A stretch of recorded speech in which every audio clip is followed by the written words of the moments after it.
Hello everyone, welcome to our presentation. Today we're going to learn how to pair up our words, focusing on correlative conjunctions. This is the first slide, so I just want to give you a quick overview. We'll explore what correlative conjunctions are, how they work, and how to use them correctly in sentences. I'm excited to get started, so let's dive in and make learning this topic fun and easy. Think of correlative conjunctions like best friends. They go everywhere together. They always team up to join parts of a sentence that are grammatically equal, which helps make our sentences clearer and more balanced. These special words work in pairs and are always there to connect ideas smoothly. When you see words like both and either, or not only, but also, you're looking at what we call connective pairs. Recognizing these pairs is key because they help us see how different parts of a sentence relate to each other, making our writing more precise and engaging. So, understanding these pairs is a great step toward mastering how to link ideas effectively in your sentences. Now let's look at this example. Both Jenna and Stephen play baseball. Notice how the sentence is structured. It's balanced and parallel. If a noun follows the first word, then a noun must follow the second. This consistency creates a smooth, clear sentence that's easy to understand. Keeping this balance helps your writing sound natural and professional. Remember, parallel structure isn't just about style. It makes your ideas more organized and impactful, which ties into our overall theme of effective communication. So, always aim to keep your sentences balanced and parallel for maximum clarity. Now let's look at how we use both, and to talk about two things together. For example, you might say, "He's both smart and funny," to show that someone has two qualities at the same time. Similarly, both Carmen and Eliza hope to be class president highlights that two different people share a common goal. This pair is really useful when you want to emphasize that two things or two people are linked, or that they share a characteristic or a desire. It helps make your sentences clearer and more balanced. Remember, both and is a great way to connect two ideas or qualities smoothly, making your speech more natural and engaging. It's a simple but powerful tool to express multiple points at once, which is important in our overall goal of communicating clearly and effectively. Now, let's look at an example to understand how to use this structure. Imagine we're trying to decide on a decoration for an event. We could say, "Either daisies or roses would look great." This shows that we're choosing between two options and both would be suitable. Similarly, in a different context, you might say, "Let's either play a game or swim in the pool." Again, you're presenting two alternatives, and the goal is to make a clear choice between them. This pair, either or, is really useful whenever you need to specify a choice between two possibilities. It helps make your options clear and straightforward. Remember, the key points are to use it when you're presenting two options and want to emphasize that only one of these options can be chosen. It keeps your sentence balanced and clear, which is especially helpful when you're guiding someone through decision-making.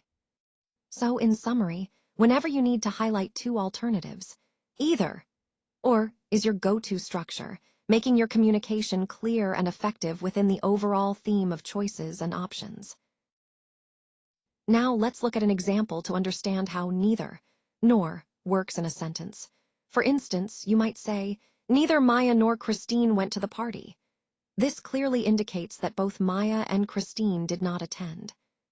Similarly, you could say, "Neither the rain nor the snow will stop the mail," meaning that regardless of whether it rains or snows, the mail delivery will continue. The key point here is that we use neither nor when we want to express that none of the options apply. It's a very useful construction when you want to emphasize the absence of both possibilities.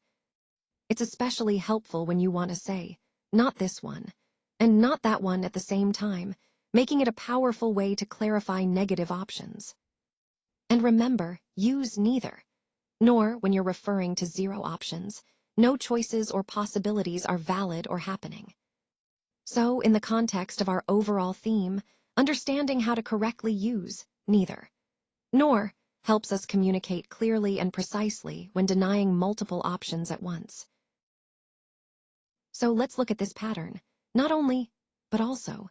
It's a great way to emphasize that someone or something does more than one thing or has multiple qualities. For example, in the first pair, Travis not only washed the dishes but also the glasses. This shows he took care of multiple tasks. Similarly, Dania is not only talented but also hardworking, highlighting her skills and her effort. Now, here's an extra surprising fact. Did you know that in some cases, this structure can be used to show contrast or even to add a surprising twist? It really helps make our sentences more dynamic and engaging. Remember, the key is to connect these ideas smoothly to show the full scope of what someone does or the qualities they have. This pattern is a powerful tool to add depth and emphasis to your communication. Now let's look at how we use whether and or together when we're not sure about two possibilities. Imagine you're trying to decide between two options, like going climbing or biking. You might say, Jacob was not sure whether to go climbing or biking. This structure helps express uncertainty between two choices. Similarly, if you're unsure whether to call or email someone, you could say, I did not know whether to call or email her. The key point here is that whether introduces the two options and or connects them. This pair is very useful in everyday conversations when you're weighing two possibilities and aren't sure which one to choose. It keeps your options clear and shows your uncertainty in a natural way. Remember, using whether or helps you express doubt or indecision clearly and smoothly in your sentences. Today, I want to show you how the structure such that works to connect ideas clearly and effectively. For example, the movie was such a hit that everyone saw it. Here, the word such emphasizes how successful the movie was, and that introduces the result, everyone saw it. Let's look at another example. It was such a beautiful day that we decided to go camping. The such highlights how beautiful the day was, and that explains what we did as a result. This pattern is really useful because it helps us explain cause and effect in a natural, conversational way.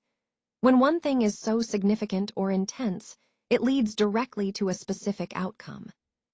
In the context of our overall theme, understanding this structure helps us communicate more clearly about how one event or condition can lead to another. It's a simple but powerful way to connect ideas smoothly. So overall, the show was great. It really captured everyone's attention and had a lot of memorable moments. Ethan thought it was especially impressive, which says a lot since he's quite critical about performances. Now, looking at the next point, Rosario and Rose's, I think it's interesting to note how both look great in their own ways.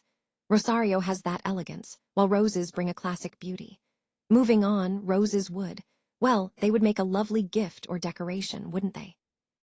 They add a touch of charm wherever they're placed. Then there's the option of daisies, either daisies, I should say, being a more casual, cheerful choice.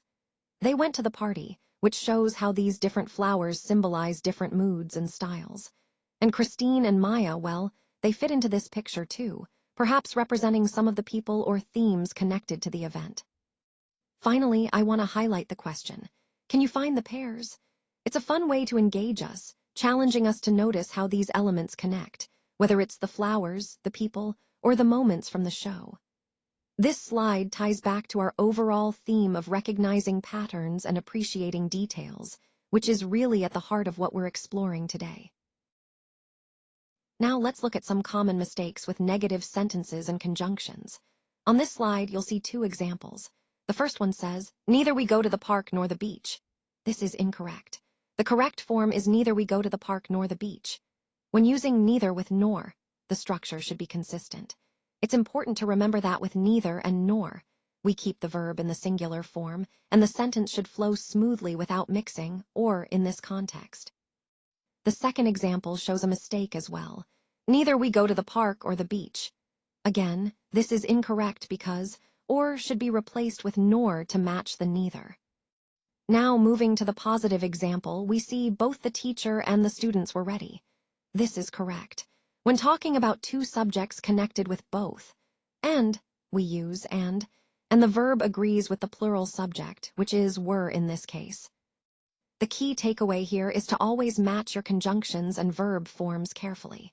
Use neither with nor and keep the verb in the singular form, and when using both, and, the verb should agree with the plural subject. Think of it as being a grammar doctor. Your job is to spot these mistakes and fix them to make your sentences clear and correct. Keep practicing, and you'll master these tricky parts of grammar. Keep practicing and keep writing. Remember, the key to mastering correlative conjunctions is to always use them in pairs. That way, your sentences stay balanced and clear. You've now mastered correlative conjunctions, which are essential tools in creating smooth, logical connections in your writing. You're truly a grammar pro now. Keep applying what you've learned, and you'll continue to improve your writing skills. So stay motivated, keep practicing, and enjoy the process of becoming a confident and skilled writer.